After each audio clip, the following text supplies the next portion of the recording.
Laptop itu mestinya hanya barang biasa. Tapi setelah kuperbaiki, aku menemukan sesuatu yang membuat seluruh hidupku berantakan. Rahasia tentang adikku, suamiku, dan bisnisku. Setelah itu, aku tidak pernah lagi melihat mereka dengan cara yang sama. Tak disangka ternyata. Dan sebelum kamu lanjut menonton, bantu channel ini berkembang dengan subscribe, like, dan share. Karena cerita ini bisa saja membuka mata seseorang di luar sana. Sekarang mari kita MU. Hari itu terasa seperti hari biasa.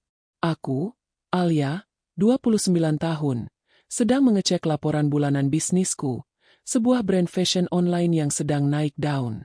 Belakangan bisnis ini semakin berkembang, dan aku merasa semuanya baik-baik saja. Hingga adikku, Nadia, datang tergesa-gesa dengan wajah penuh panik. "Kak, laptopku rusak. Semua file pekerjaanku ada di situ. Bisa tolong bantu perbaiki?" Aku mengangguk. Tidak ada kecurigaan sama sekali saat itu. Aku hanya ingin membantu. Laptop itu kubawa ke tempat servis langgananku. Saat teknisi mulai memeriksa, tiba-tiba dia menatapku dengan ekspresi bingung. "Bu Alia, ini bukan hanya kerusakan biasa. Laptop ini punya akses sistem ke sebuah server, dan nama servernya sama dengan server bisnis Anda." Aku terpaku. Aku tidak pernah memberi akses itu kepada siapapun, bukan ke pegawai, bukan ke keluarga, bahkan bukan ke suamiku sekalipun. Teknisi menunjukkan folder terkunci bernama Project R. Begitu berhasil terbuka, aku melihat nama Reza, suamiku, tercantum sebagai pemilik dokumen utama. Aku menutup laptop itu cepat, seolah takut informasi itu bisa melompat keluar dan mengubah segalanya. Kenapa nama suamiku ada di situ? Dan kenapa laptop Nadia terhubung ke sistem internal bisnisku? Sepulang ke rumah, pikiranku kacau, tapi rasa penasaran mengalahkan ketakutan. Aku membuka ulang folder itu. Ada dokumen, rekaman meeting, dan rancangan strategis yang terlihat sangat profesional. Aku menemukan brand baru yang belakangan viral. Desain logonya mirip dengan salah satu draft lama milikku yang dulu kuanggap gagal. Dan yang paling mengejutkan adalah dokumen kontrak investor asing ditandatangani oleh Nadia dan Reza. Tidak ada namaku. Saat aku masih mencoba memahami semuanya, pesan muncul di layar ponsel. "Jangan sentuh laptop itu. Kita bicara nanti malam." Pengirim, Reza. Waktu terasa berjalan lambat sampai akhirnya Reza pulang lebih awal. Dia menatapku dengan tenang. Bukan panik, bukan takut. Seolah-olah semua ini bagian dari rencana yang sudah disiapkan lama. "Alia, aku tahu kamu sudah lihat filenya." Aku hanya mengatakan, "Jadi jelaskan." Reza menarik napas panjang. "Aku tidak mengkhianatimu. Aku mengembangkan idemu. Versi yang lebih besar.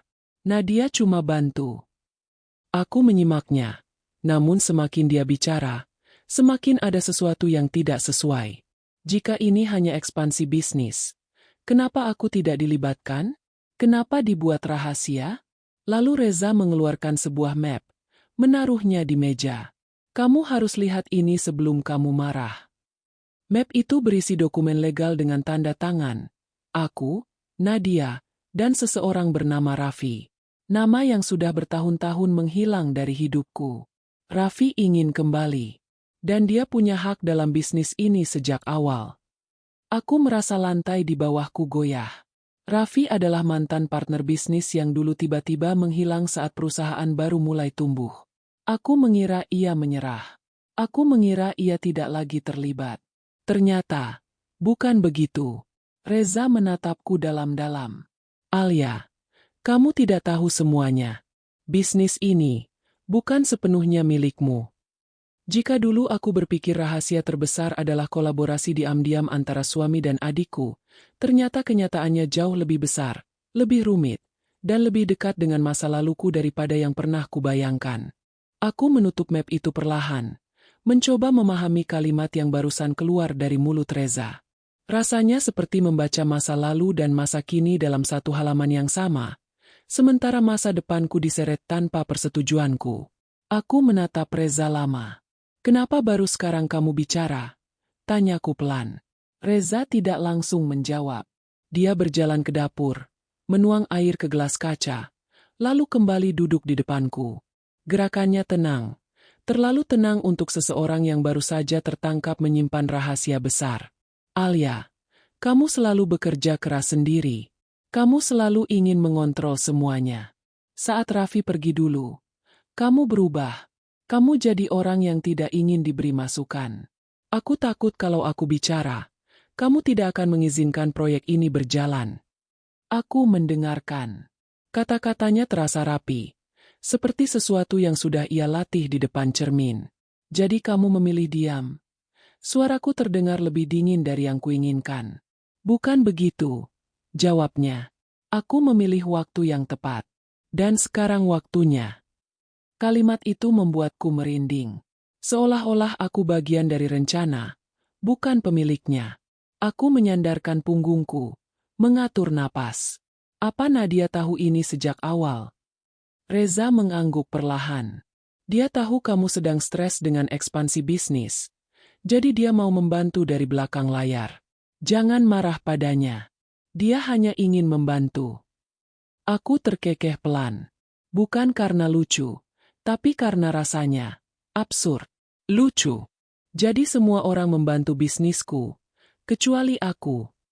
Untuk pertama kalinya sejak pembicaraan dimulai, ekspresi Reza berubah. Ada rasa bersalah yang dirasakannya, atau setidaknya pura-pura begitu.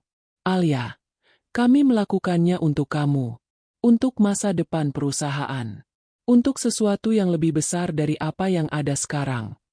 Aku menunduk beberapa detik. Begitu banyak hal hidupku berubah hanya dalam satu hari.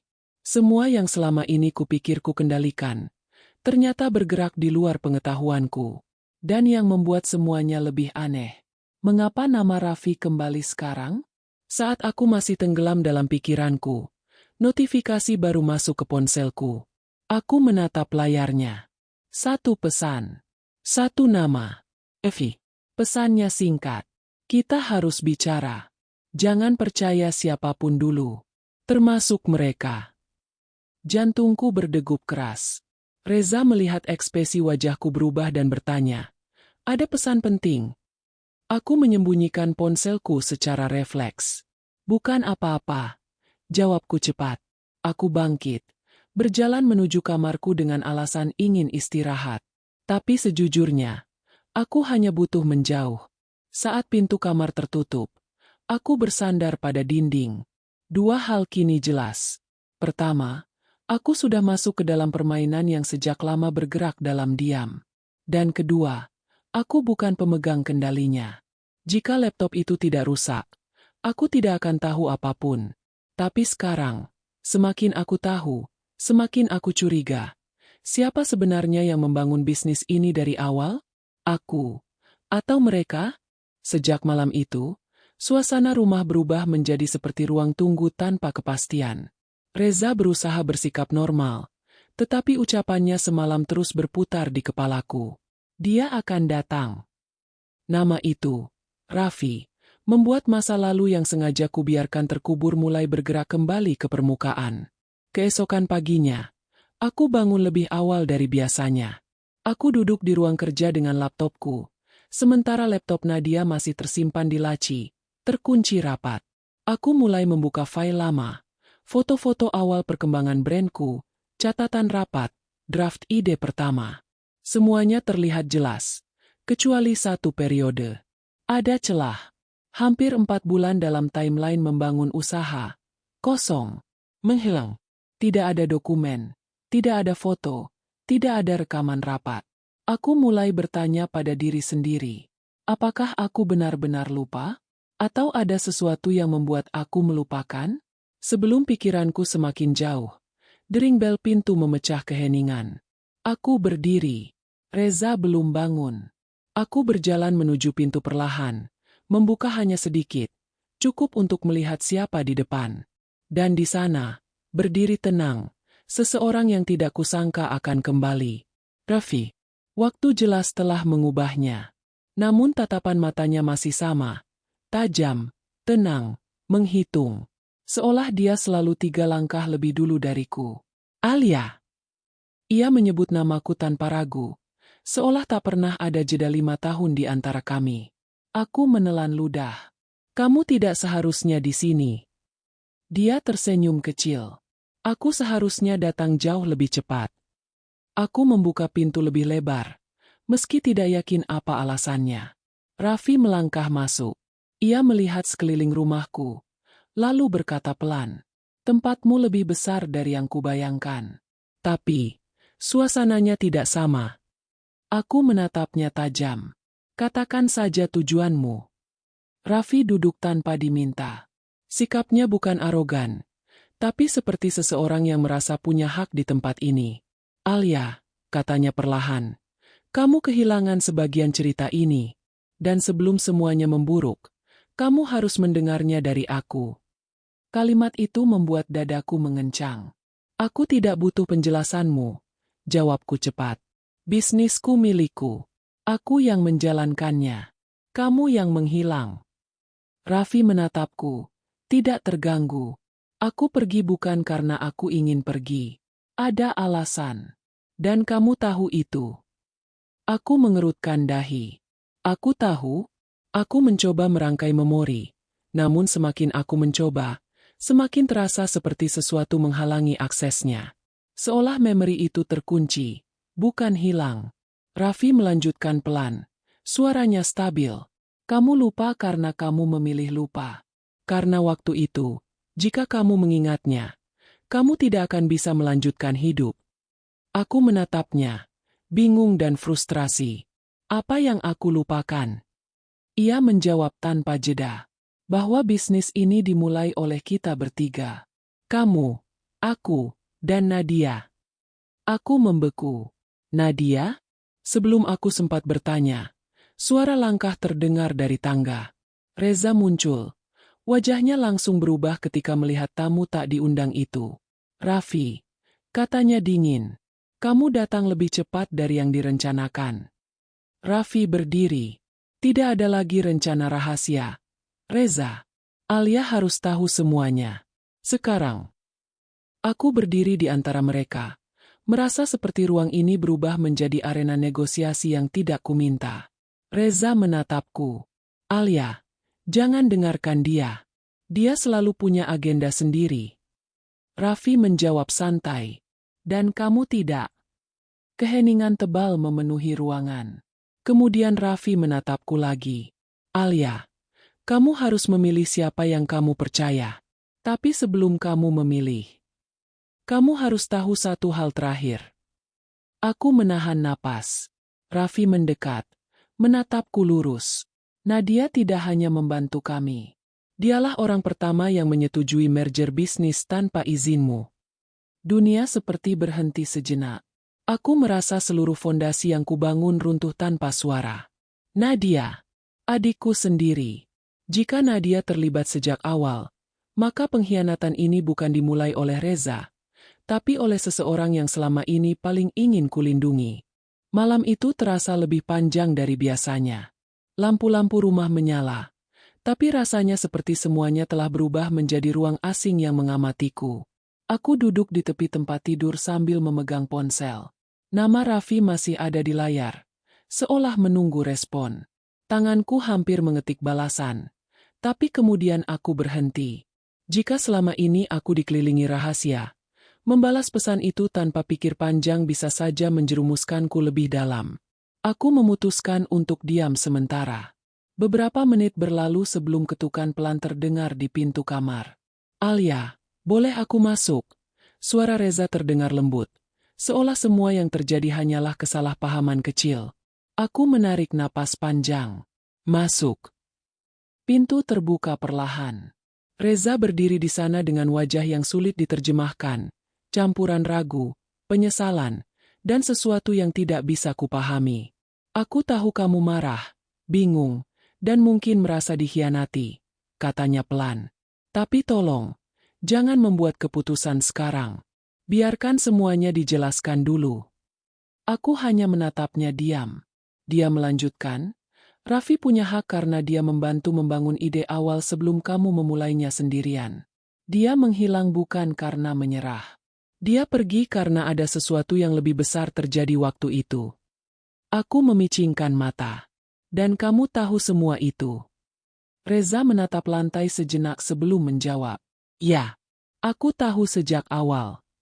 Di kepalaku, potongan informasi mulai menyatu.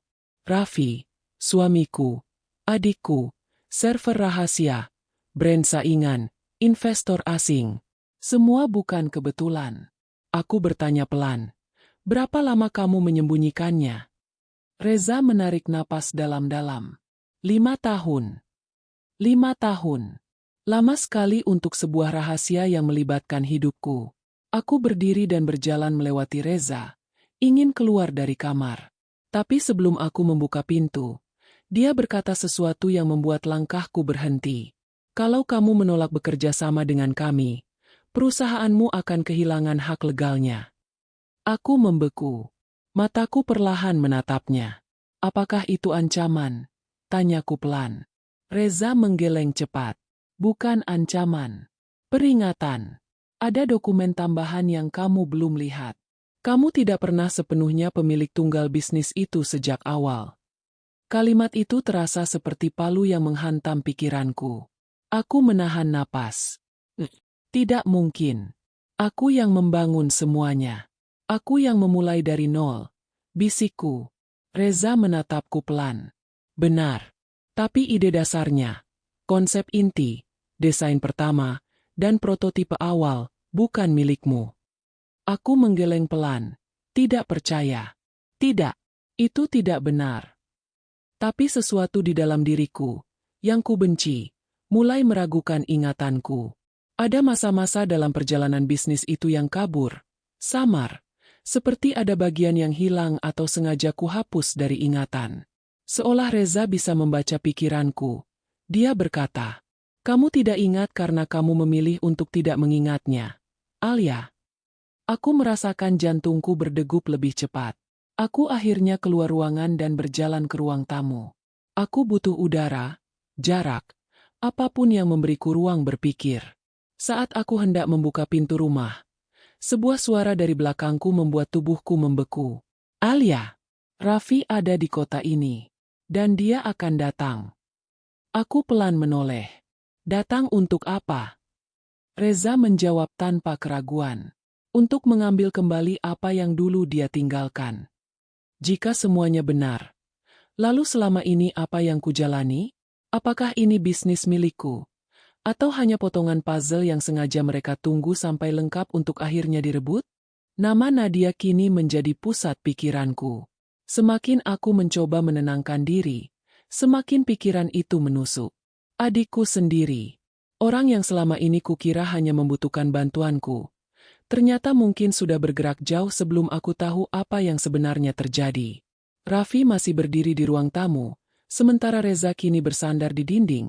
Mereka tampak seperti dua orang yang sudah sering berhadapan namun menyimpan perbedaan yang belum selesai dipertaruhkan. Aku menatap keduanya. Jika benar Nadia terlibat sejak awal, kenapa dia tidak pernah mengatakan apapun padaku? Suaraku pelan, tapi jelas. Raffi menjawab duluan. Karena waktu itu kamu sedang dalam kondisi tidak stabil. Kamu kehilangan seseorang yang sangat kamu percaya. Aku mengerutkan dahi. Aku tidak kehilangan siapapun. Raffi menatapku lama, lalu berkata sangat perlahan. Alia, kamu kehilangan mitra pertamamu, teman yang memulai ide ini bersamamu. Dan kamu menghapus bagian itu. Aku membeku. Ada sesuatu yang bergerak di belakang memoriku. Bukan suara, tapi perasaan. Seperti ada sesuatu yang pernah ada, tetapi sengaja disembunyikan oleh pikiranku sendiri. Reza memotong pembicaraan. Raffi, hentikan. Dia belum siap. Raffi berbalik menatap Reza. Kau sudah menahan kebenaran 5 tahun. Berapa lama lagi kau mau dia hidup di dunia yang kau bentuk untuknya? Percakapan mereka terasa seperti aku bukan subjek, tetapi objek. Pemilik bisnis yang justru tidak memiliki kendali. Dan aku muak. Aku tidak mau mendengar potongan-potongan. Aku ingin satu hal, kebenaran lengkap. Raffi menatapku. Reza diam. Tapi wajahnya berubah tegang. Aku mengulang dengan lebih tegas. Mulai dari awal. Dari sebelum semua ini dimulai. Raffi menarik napas pelan, lalu berbicara. 5 tahun lalu, ketika kita sedang membangun ide perusahaan ini, kamu tidak bekerja sendirian. Ada seseorang bernama Arman. Dialah orang pertama yang merancang identitas brand MU, strategi pemasaran, dan konsep desain awal. Nama itu seperti kunci yang menabrak pintu ingatan yang selama ini tertutup. Arman. Tiba-tiba kilasan bayangan muncul. Tangan yang memegang sketsa logo. Suara tawa di ruang kerja kecil. Aroma kopi. Diskusi panjang sampai subuh. Dan lalu, gelap. Aku memejamkan mata, mencoba mengejar fragmen ingatan itu. Apa yang terjadi pada Arman? Raffi menjawab pelan. Dia pergi. Dan kamu membiarkan ingatan tentangnya menghilang karena kamu tidak sanggup menghadapi perpisahan itu. Aku membuka mata perlahan. Kenapa dia pergi? Sebelum Raffi bisa menjawab, suara dering ponsel memecah ketegangan. Semua mata otomatis melihat sumbernya. Itu ponselku. Satu pesan masuk. Pengirim. Nadia. Isinya hanya satu kalimat. Kak, jangan percaya siapapun sampai aku bicara. Aku menatap layar itu lama, sampai akhirnya aku mengangkat pandangan. Raffi dan Reza kini sama-sama menatapku. Tidak ada suara. Hanya tatapan. Menunggu langkahku selanjutnya. Untuk pertama kalinya sejak rahasia ini terbuka, aku sadar. Ini bukan tentang bisnis. Ini bukan hanya tentang pengkhianatan. Ini tentang kenyataan yang sengaja disembunyikan agar aku tidak melihat siapa yang sebenarnya memegang kendali dari awal. Hoax akhir bagian ini. Jika Nadia benar-benar terlibat sejak awal, maka pertanyaannya bukan lagi siapa yang mengkhianatiku, melainkan, sejak kapan aku tidak benar-benar memegang hidupku sendiri? Setelah pesan dari Nadia masuk, suasana ruangan berubah. Bukan lagi sekadar percakapan tegang, melainkan medan perang senyap, di mana setiap kata adalah strategi dan setiap diam adalah ancaman. Aku menatap pesan itu beberapa detik sebelum akhirnya menurunkan ponselku perlahan. Reza dan Raffi sama-sama memperhatikan reaksiku. Apa yang dia bilang? Tanya Reza. Suaranya tenang tapi jelas menahan gelisah. Aku tidak menjawab. Bukan karena tidak ingin, tapi karena aku mulai menyadari sesuatu. Setiap orang di ruangan ini punya versi kebenaran sendiri. Dan mungkin, hanya dengan diam, aku bisa melihat siapa yang paling takut. Aku duduk kembali perlahan. Raffi, kataku pelan. Kamu bilang bisnis ini dimulai oleh 3 orang. Aku, kamu, dan Arman. Lalu, peran Nadia sebenarnya apa? Raffi menyilangkan tangan. Tatapannya serius. Nadia adalah orang terakhir yang Arman percaya sebelum dia pergi. Dia yang menjaga semua blueprint, dokumen asli, dan konsep awal agar tidak jatuh ke tangan orang yang salah. Aku mengerutkan dahi. Orang yang salah. Sebelum Raffi menjawab, Reza menyela cepat. Raffi menciptakan dramanya sendiri. Nadia hanya membantu operasional setelah Arman pergi. Itu saja. Raffi berbalik menatap Reza tajam. Kamu terlalu meremehkan Alia. Dia berhak tahu bahwa Nadia bukan sekadar adik yang membantu. Aku menahan napas. Apa maksudmu? Raffi perlahan bersandar. Suaranya lebih rendah namun sangat jelas. Nadia adalah orang yang memaksa Arman pergi. Tubuhku kaku. Aku ingin menyangkal. Ingin mengatakan bahwa Nadia tidak mungkin melakukan hal seperti itu. Tapi entah kenapa, bayangan masa lalu yang samar mulai muncul. Aku mengingat Nadia yang dulu sering mondar-mandir di ruang kerjaku saat usaha baru mulai tumbuh. Suara telepon larut malam. Ketegangan di antara dua pria yang duduk berseberangan meja sementara Nadia berdiri di tengah. Raffi melanjutkan. Nadia percaya Arman adalah hambatan. Dia bilang perusahaan harus tumbuh lebih besar, lebih cepat. Dan dia melihatmu, Alia, sebagai orang yang bisa memimpin, tapi terlalu terikat pada Arman. Aku terdiam. Kata-kata itu menusuk dalam. Reza akhirnya bicara, Suaranya lebih keras sedikit. Raffi, cukup. Kamu membuat interpretasi sendiri seolah kamu saksi utama semuanya. Raffi membalas dingin. Aku tidak menginterpretasi. Aku mengingat. Sesuatu yang ia menunjukku pelan, tidak bisa lakukan. Dadaku mulai terasa berat. Aku menatap keduanya satu persatu. Jadi, kalian ingin aku percaya siapa? Tidak ada jawaban. Padahal itu pertanyaan paling sederhana dalam ruangan. Aku berdiri perlahan. Mulai hari ini, aku tidak akan percaya kata siapapun. Bukan kamu. Aku menatap Reza. Bukan kamu. Mataku beralih ke Raffi. Kecuali aku mendengar langsung dari orang yang terlibat paling awal. Reza tampak bingung. Raffi justru tersenyum seolah ia tahu arah pikiranku. Aku melanjutkan dengan suara mantap. Aku ingin bertemu Nadia. Keduanya saling bertukar pandang. Atmosfer berubah seketika. Itu bukan permintaan. Itu keputusan. Raffi berkata pelan, hampir seperti menguji. Kamu yakin siap mendengar versi yang paling pahit? Aku menatapnya tanpa berkedip. Aku sudah terlalu lama hidup dalam versi yang manis, yang ternyata palsu. Reza mengambil napas dalam-dalam, lalu berkata, Nadia tidak akan bicara kecuali kamu datang sendiri. Aku mengambil kunci mobil dari meja. Lalu aku akan mendatanginya. Sebelum aku keluar, Raffi menambahkan satu kalimat terakhir, yang membuat langkahku terhenti. Nadia bukan hanya bagian dari awal cerita ini, Alia. Aku menoleh.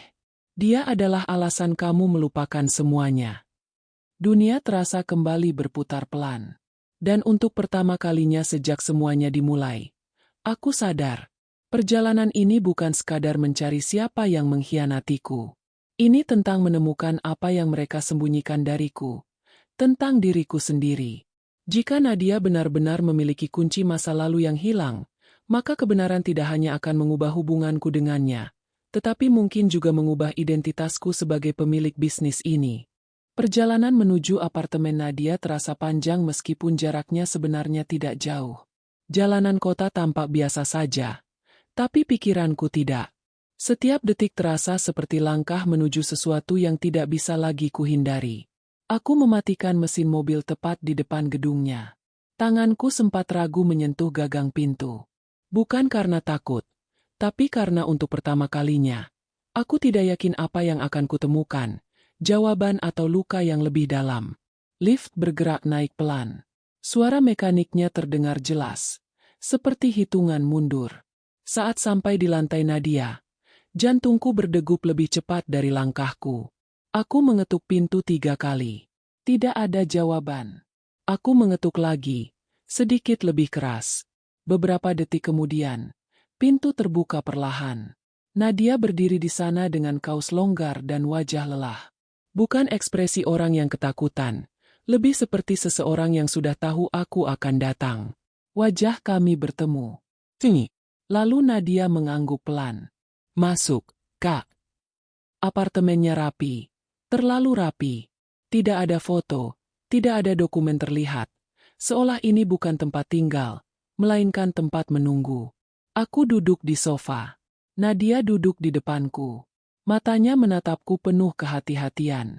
Aku tahu kamu sudah dengar sesuatu dari mereka, katanya pelan. Aku ingin dengar dari kamu, jawabku. Nadia menarik napas panjang sebelum membuka suara lagi. Kak, semuanya berawal lebih cepat dari yang kamu ingat. Waktu itu, 3 tahun pertama bisnis itu berjalan, kamu bekerja tanpa berhenti. Kamu mengorbankan tidur, waktu, orang-orang yang dekat denganmu, termasuk Arman. Nama itu kembali menusukku. Aku menelan ludah. Apa yang terjadi dengan Arman? Nadia menunduk, seolah bagian itu bukan sekadar cerita, tapi sesuatu yang menyakitkan baginya juga. Kamu dan Arman punya visi berbeda. Arman ingin brand yang eksklusif, terarah. Kamu ingin brand yang besar, berkembang cepat. Perdebatan itu berlangsung berbulan-bulan. Sampai akhirnya, kalian berhenti berbicara. Aku memicingkan mata. Aku tidak mengingat satupun itu. Nadia mengangguk pelan. Itu karena setelah Arman pergi, kamu mental, kamu breakdown, dan kamu memutuskan untuk menghapus bagian itu dari hidupmu. Kamu selalu mengatakan satu kalimat waktu itu. Ia menatapku lurus. Aku ingin memulai dari awal, tanpa siapapun. Dunia terasa bergeser. Aku yang mengatakan itu. Nadia melanjutkan. Kami tidak bisa membiarkanmu kehilangan bisnis yang kamu bangun. Kamu terlalu rapuh saat itu. Jadi, aku dan Reza mengambil alih sementara. Kami simpan semua dokumen, semua blueprint, semua yang pernah kamu buat bersama Arman. Aku menutup mulut dengan tangan. Bukan karena terkejut, tapi karena ada sesuatu dalam diriku yang mulai terhubung kembali. Fragmen-fragmen ingatan yang dulu hilang, mulai muncul. Diskusi panas, tawa yang berubah menjadi jarak. Arman berjalan keluar ruangan terakhir kali. Aku bertanya pelan, hampir seperti berbisik. Kenapa sekarang semuanya muncul lagi? Kenapa Raffi kembali? Nadia menghela napas panjang. Karena kontrak 3 tahun yang kamu tanda tangani dengan Arman dulu, baru saja habis masa berlakunya. Aku membeku. Kontrak? Nadia menatapku dengan mata yang penuh rasa bersalah. Kak, secara legal, setelah kontrak itu berakhir, kamu harus memutuskan. Ia berhenti sejenak. Kamu akan tetap berjalan sendirian, atau kamu kembali sebagai tim awal. Aku terdiam lama. Jadi semua ini bukan sekadar pengkhianatan. Ini adalah konsekuensi dari sesuatu yang pernah aku pilih, dan aku lupakan. Nadia mengambil sesuatu dari laci meja. Sebuah amplop besar, tersegel. Alia, ini dokumen terakhir yang belum kamu lihat. Aku tidak langsung membukanya. Karena aku tahu, isi amplop itu bukan sekadar kertas. Itu adalah kebenaran penuh. Versi yang selama ini disembunyikan dariku untuk satu alasan. Aku dulu memilih menguburnya. Pertanyaan kini bukan lagi siapa yang salah, melainkan, jika aku membuka amplop ini, apakah aku siap menerima kembali bagian hidupku yang dulu sengaja kutinggalkan? Amplop itu terasa berat di tanganku, bukan karena ukurannya, tetapi karena apa yang mungkin disimpan di dalamnya. Nadia menunggu dalam diam, tidak memaksa, tidak mendesak, seolah dia tahu tidak ada satupun kata yang tepat untuk kondisi ini. Aku menarik napas panjang sebelum akhirnya membuka segelnya. Dokumen pertama yang muncul adalah kontrak. Namaku dan Arman tercetak jelas di bagian atas, bersama tanggal pembuatan yang membuatku bergidik. Tahun itu, aku ingat, tahun ketika semuanya terasa terlalu besar, terlalu cepat, dan terlalu tidak pasti. Di bawah paragraf awal ada satu kalimat yang langsung membuat tenggorokanku terasa kering. Jika salah satu pihak memilih meninggalkan proyek secara emosional atau fisik, seluruh konsep akan dibekukan hingga keputusan lanjutan dibuat. Aku membaca ulang. Meninggalkan secara emosional. Aku mengangkat wajahku menatap Nadia. Apa maksudnya? Aku yang pergi. Nadia menatapku pelan. Kamu tidak pergi fisik, Kak. Tapi kamu sudah tidak ada di sana. Kamu tidak mau bicara tentang ide awal. Kamu tidak mau mendengar masukan. Kamu hanya bekerja, tanpa koneksi, tanpa arah, cuma dorongan bertahan. Aku terdiam. Bagian itu terasa benar, meski samar. Nadia melanjutkan pelan. Arman mencoba memperbaiki keadaan. Tapi kamu menolak. Kamu bilang bisnis ini tidak butuh banyak kepala. Kamu bilang kamu bisa memimpin sendiri. Aku menutup mata. Ada bayangan samar. Aku duduk di depan komputer. Air mata jatuh tanpa suara, berkata, kalau aku tidak melakukannya sendiri, semuanya akan gagal. Nadia kembali bicara. Suaranya kini lebih lembut. Setelah itu kamu memutus semua kontak dengan Arman. Dan esoknya kamu benar-benar lupa bahwa dia pernah ada sebagai partner bisnismu. Aku membuka mata perlahan. Lupa? Ya. Nadia menatapku dalam. Itu bukan karena gangguan medis. Itu pilihan. Kamu tidak mau mengingat bagian yang menyakitkan. Kamu tidak mau mengingat kegagalan emosional pertama dalam bisnis ini. Aku menatap kontrak itu lagi. Ada satu halaman terakhir. Lebih pendek, lebih tegas. Jika setelah masa jeda 3 tahun, pemilik utama, Alia, tidak menunjukkan keberatan, maka hak konsep kembali ke tim awal. Aku memandang Nadia. Jadi 3 tahun berlalu, dan aku tidak menyadarinya. Nadia mengangguk. Itulah kenapa Reza membantu membangun versi kedua. Bukan untuk merebut, tetapi untuk memastikan ide itu tidak hilang. Perasaanku kacau. Marah, kecewa, bingung, atau mungkin semua sekaligus? Nadia terlihat menahan sesuatu di ujung pikirannya. Waktu Arman pergi, dia menitip pesan untukku. Aku langsung fokus. Apa pesannya?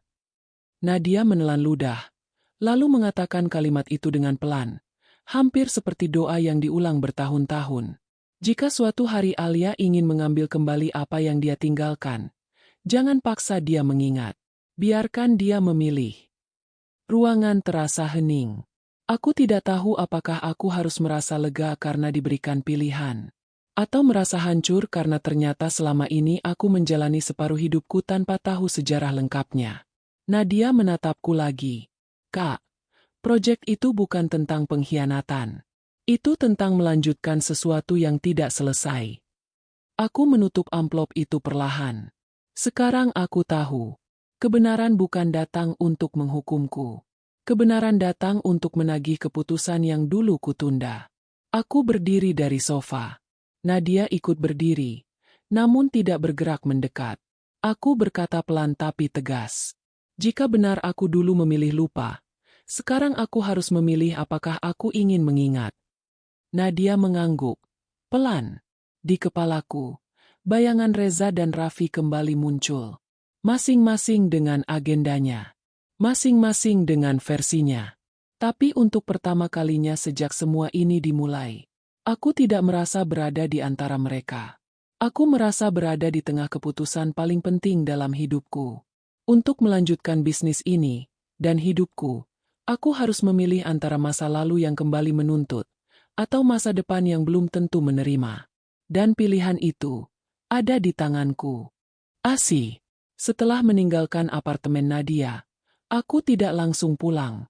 Aku duduk di dalam mobil cukup lama, menatap kosong ke depan. Lampu-lampu kota tampak blur, seperti dunia sedang bergerak sementara aku tertinggal. Untuk pertama kalinya dalam hidupku, aku merasa bukan pemilik kisahku sendiri. Aku mengusap wajah, lalu menyalakan mesin mobil dan berkendara tanpa tujuan jelas. Tanpa sadar, aku berhenti di tempat yang sudah bertahun-tahun tidak kudatangi. Ruang kerja lama, studio kecil tempat aku dulu memulai semuanya. Tempat itu masih berdiri, walau sudah kosong, tidak terpakai. Aku membuka pintu perlahan. Bau kayu lama masih terasa, cat dinding yang mulai memudar, dan meja panjang yang dulu menjadi saksi dari ratusan desain, diskusi, dan langkah pertama yang penuh mimpi. Aku menyentuh bagian meja yang tergores kecil. Goresan itu aku ingat, atau setidaknya, tubuhku mengingatnya meski pikiranku samar. Tiba-tiba, sebuah suara terdengar dari belakangku. Kamu kembali ke sini. Aku menoleh. Raffi berdiri di pintu. Entah bagaimana, wajahnya tidak terlihat seperti seseorang yang menuntut hak atau status. Wajah itu justru terlihat seperti seseorang yang pernah kehilangan sesuatu, dan kini berdiri di depan masa lalu yang juga pernah melukainya. Aku merasa perlu bicara. Bukan sebagai pihak yang disudutkan, tapi sebagai seseorang yang ingin memahami dirinya sendiri. Aku sudah melihat kontraknya, kataku pelan. Raffi mengangguk sedikit. Aku tahu akhirnya kamu akan melihatnya. Aku berjalan ke jendela besar, memandang keluar. Jadi selama ini aku bekerja membangun sesuatu yang ternyata bukan sepenuhnya milikku. Raffi mendekat. Suaranya tetap tenang. Bukan begitu. Kamu bukan sekadar bagian dari bisnis ini, Alia. Kamu adalah inti dari semuanya. Tidak ada yang berjalan tanpa kamu. Aku menghela napas. Lalu kenapa terasa seolah semua orang memegang bagian cerita kecuali aku? Raffi terdiam sejenak sebelum menjawab. Karena kamu yang memutuskan pintunya ditutup. Aku menatapnya. Aku tidak ingat membuat keputusan itu. Ia menatapku dengan pandangan yang sulit dijelaskan. Bukan kasihan, bukan marah, lebih seperti seseorang yang tahu jawaban paling sulit. Ketika Arman pergi, kamu merasa dikhianati. Kamu merasa gagal. Dan kamu takut jika suatu hari orang lain yang kamu percaya juga akan meninggalkanmu. Hening. Aku merasakan sesuatu bergerak dalam diriku. Bukan ingatan penuh, tapi emosi yang tiba-tiba muncul dan terasa familiar. Raffi melanjutkan. Waktu itu, kamu bilang satu kalimat yang tidak pernah aku lupakan. Ia berhenti sejenak, lalu mengulang perlahan. Lebih baik aku kehilangan sebagian cerita, daripada kehilangan diri sendiri. Aku terpaku. Kalimat itu terasa seperti berasal dari versi diriku yang lebih tua, lebih patah, lebih lelah daripada diriku hari ini. Aku akhirnya bertanya, kalau aku pernah mengatakan itu, kenapa kamu kembali? Jawaban Raffi tidak butuh waktu lama. Karena kontrak memberi kesempatan kedua. Dan karena aku percaya, kamu berbeda sekarang. Aku kembali berjalan ke tengah ruangan, melihat sekeliling. Hening beberapa saat sebelum aku akhirnya berkata, semua ini, semua yang terjadi, bukan tentang bisnis saja, kan? Raffi menggeleng pelan. Tidak, ini tentang kepemilikan diri. Tentang apakah kamu siap kembali menjadi orang yang tidak hanya bekerja untuk bertahan, tapi membangun dengan tujuan. Aku menelan ludah. Dan jika aku memilih untuk tidak kembali, Raffi menarik napas. Maka semuanya akan tetap berjalan, hanya saja tanpa kamu. Bukan karena kami ingin menyingkirkanmu, tapi karena ini sudah menjadi proyek bersama sejak awal. Aku menutup mata sejenak. Semua sudut perasaan bertabrakan. Tersingkir, dilindungi, dikhianati, dibutuhkan. Sulit membedakan mana yang benar, mana yang hanya respons luka lama. Ketika aku membuka mata, satu pertanyaan keluar. Pertanyaan yang mungkin menentukan arah cerita ini. Apa yang terjadi dengan Arman sekarang? Raffi menatapku lama. Sangat lama. Kemudian dia menjawab pelan.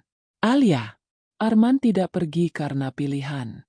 Dia pergi karena kondisi. Dan satu hal yang harus kamu tahu sebelum kamu memutuskan apapun adalah ini. Ia menatapku tajam. Arman tidak pernah berhenti menunggu kamu kembali pada bisnis ini. Karena bagi dia, kamu bukan hanya partner. Aku menahan napas. Raffi melanjutkan satu kalimat terakhir. Kamu alasan dia memulainya. Jika Arman tidak pernah pergi secara emosional, dan aku adalah alasan bisnis ini lahir, maka pertanyaannya bukan lagi siapa yang salah. Pertanyaannya adalah, jika seseorang pernah membangun masa depan bersamaku, dan aku memilih melupakannya, apa aku masih pantas kembali pada masa depan itu? Kata-kata Raffi terus terngiang di kepalaku. Kamu alasan dia memulainya. Aku berdiri di tengah ruangan kosong itu, merasa seperti seseorang yang baru saja menemukan pintu lama yang pernah ditutup rapat. Namun begitu pintu itu terbuka, aku tidak tahu apakah aku siap melihat apa yang ada di baliknya. Aku mengusap meja kayu tempat aku dulu bekerja. Ada goresan kecil di permukaannya. Aku ingat samar. Goresan itu terjadi karena aku dan seseorang berebut pena sambil tertawa. Saat itu kukira hanya potongan memori acak. Tapi kini, aku tahu itu bukan memori acak. Itu adalah memori Arman. Aku menarik napas dalam-dalam. Raffi, kataku pelan. Kalau Arman tidak benar-benar pergi, di mana dia sekarang? Raffi menatapku tanpa senyum. Tetapi ada kelembutan di matanya. Dia masih di kota ini. Tapi dia tidak ingin muncul sebelum kamu siap. Aku memalingkan wajah ke jendela besar. Lampu-lampu kota terlihat seperti titik-titik kecil keputusan yang belum dibuat. Kenapa? Tanyaku. Karena Arman tahu, jawab Raffi. Kalau dia muncul sebelum kamu mengingatnya, kamu akan merasa seolah dia datang untuk menuntut, bukan untuk menjelaskan. Aku terdiam. Dan untuk pertama kalinya sejak semuanya dimulai, rasa marah dalam diriku mereda, digantikan oleh sesuatu yang lebih sunyi. Takut kehilangan kesempatan memperbaiki sesuatu. Aku duduk perlahan. Raffi, kataku hati-hati. Semua ini, apa tujuannya? Apa yang sebenarnya kalian ingin aku lakukan? Raffi berdiri lebih dekat, tetapi tidak duduk. Alia, kami tidak ingin mengambil bisnis itu darimu. Kami ingin kamu kembali menjadi bagian dari asalnya. Bukan versi yang kamu bentuk karena bertahan, tapi versi asli yang kamu bangun dengan tujuan. Aku mengedikkan kepala kecil. Dan Reza. Raffi menghela napas. Dia mencintaimu. Tapi dia mencintaimu dengan cara ingin melindungi, bukan membuka jalan. Dia takut kebenaran melukaimu lagi. Aku menelan ludah. Jadi semuanya bukan sekadar permainan kekuasaan. Ini tentang keyakinan masing-masing. Reza ingin menyelamatkan. Nadia ingin melanjutkan. Raffi ingin mengembalikan. Arman menunggu. Aku diam lama sebelum akhirnya berkata, "Aku tidak tahu apakah aku siap untuk semua ini." Raffi mengangguk kecil. "Kamu tidak harus siap hari ini. Tapi kamu harus memilih arah sebelum terlambat." Aku menatapnya. "Apa maksudmu terlambat?" Raffi mengeluarkan kertas kecil dari sakunya. Bukan dokumen, bukan kontrak, melainkan sebuah undangan. Di bagian atas tertulis tanggal. 3 hari dari sekarang. Di bawahnya, presentasi resmi peluncuran brand versi final. Mataku melebar. "Bukan lagi rencana, Alia," kata Raffi pelan. "Proyek itu akan diumumkan. Dengan atau tanpa kamu." Ruangan terasa semakin sempit. Jika aku tidak mengambil keputusan sebelum hari itu, maka semua yang pernah kumulai akan menjadi sesuatu yang aku hanya saksi, bukan pencipta. Aku berdiri perlahan. Kapan aku bisa bertemu Arman? Raffi berhenti sejenak, seperti seseorang yang baru saja mendengar sesuatu yang ia tunggu. "Besok," jawabnya pelan. Aku menarik napas. "Di mana?" Raffi mendekat dan menyebutkan sebuah tempat.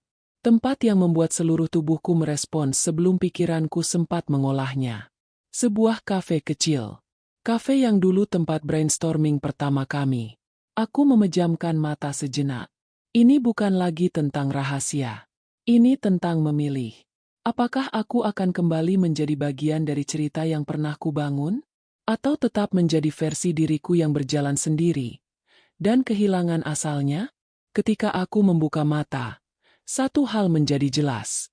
Besok, bukan pertemuan biasa. Besok adalah hari ketika aku akan bertemu masa lalu yang pernah kubuang. Dan mungkin, masa depan yang masih menunggu. Jika aku bertemu Arman besok, maka bukan hanya kebenaran yang akan terbuka, tetapi juga konsekuensi terakhir. Apakah aku akan mengambil kembali peranku?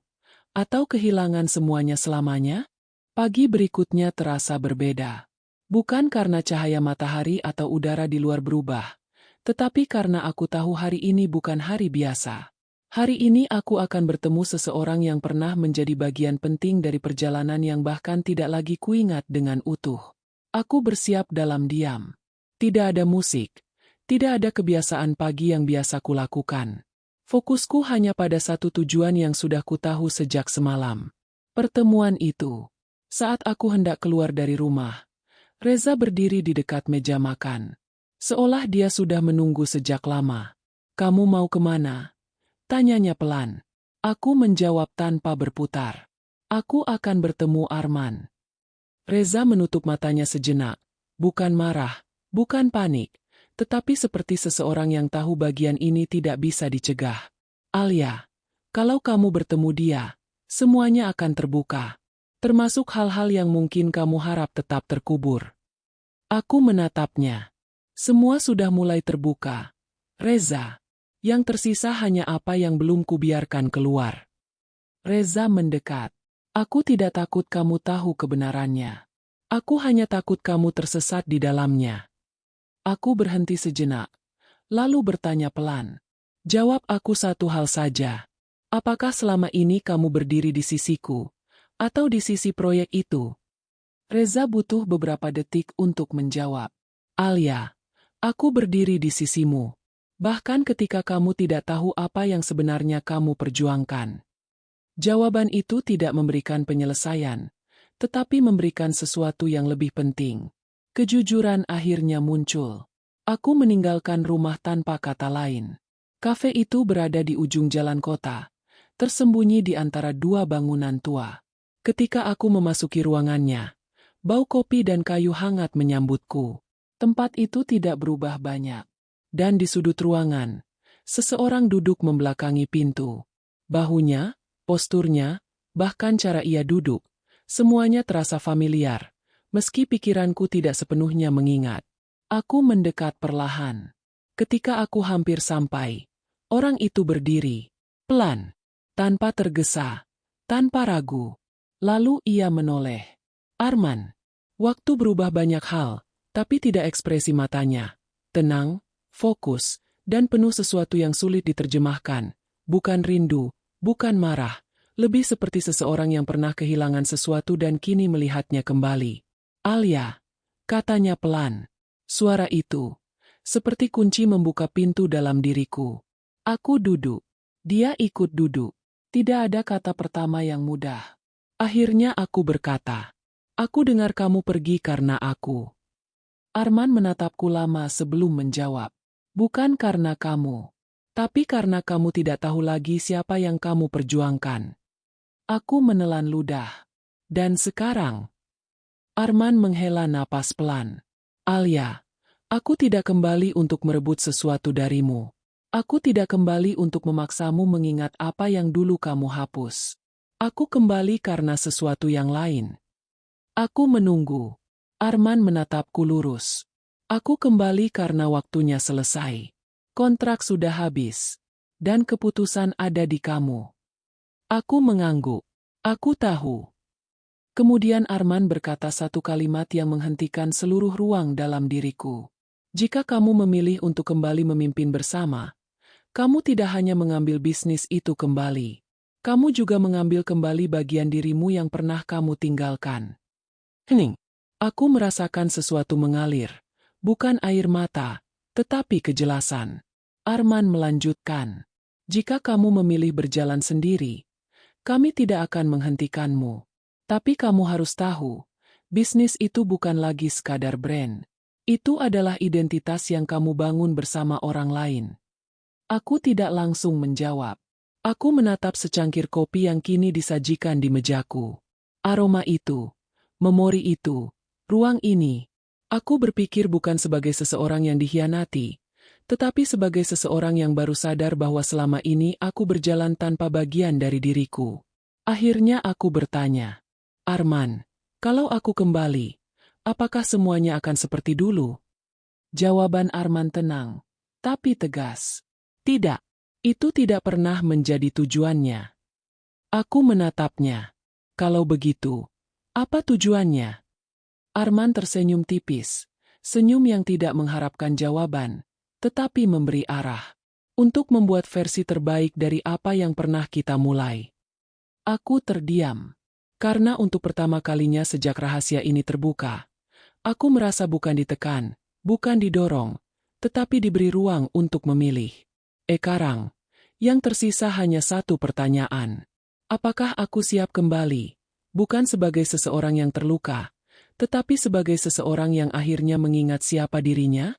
Hari itu, setelah bertemu Arman, aku kembali ke studio lamaku sendirian.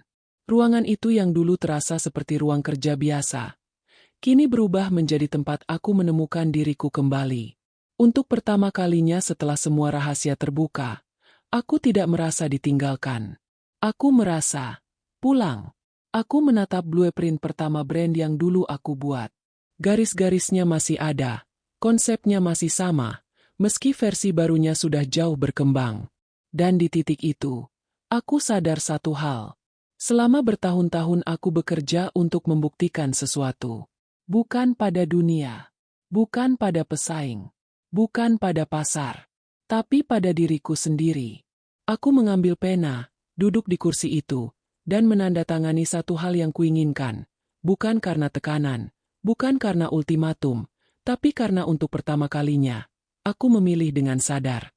Aku kembali, bukan sebagai korban, Bukan sebagai pihak yang terlambat mengetahui. Bukan sebagai orang yang kehilangan bagian dirinya. Tapi sebagai seseorang yang akhirnya mengakui bahwa perjalanan ini bukan tentang siapa yang memulai, tapi siapa yang berani menyelesaikan. Dan saat kalimat terakhir kutulis di dokumen itu, aku tersenyum. Aku ingat satu kalimat yang dulu pernah kukatakan. Jika lupa membuatku bertahan, maka ingatan akan membuatku berkembang. Kini, aku tidak lagi bertahan. Aku melanjutkan. Dengan tim yang sekarang bukan lagi rahasia, tetapi bagian dari fondasi cerita. Nadia, Za, Raffi, dan Arman. 4 orang yang dulu kubiarkan berdiri di balik layar, kini berdiri di sisiku. Sebuah proyek yang dulunya tersembunyi, kini menjadi babak baru. Dan aku bukan lagi perempuan yang menemukan rahasia lewat laptop rusak. Aku adalah perempuan yang akhirnya memahami. Tidak ada kehilangan ketika seseorang menemukan dirinya kembali. Semua dimulai dengan kecurigaan. Semua berkembang lewat pilihan. Dan kini, semua berakhir dengan keputusan. Bukan keputusan yang mudah, tapi keputusan yang tepat. Karena cerita ini, seperti bisnis itu, tidak pernah tentang hasil akhir. Cerita ini tentang perjalanan memahami siapa sebenarnya aku, sebelum aku kehilangan semuanya. Aku berdiri, mematikan lampu studio, dan sebelum menutup pintu, aku menoleh sekali lagi. Suara dalam hati berkata, "Selamat datang kembali." Aku tersenyum, dan pintu tertutup. Jangan lupa subscribe, like, dan share, supaya cerita seperti ini bisa terus hadir di channel ini. Terima kasih sudah menonton sampai akhir. Sampai jumpa di cerita berikutnya.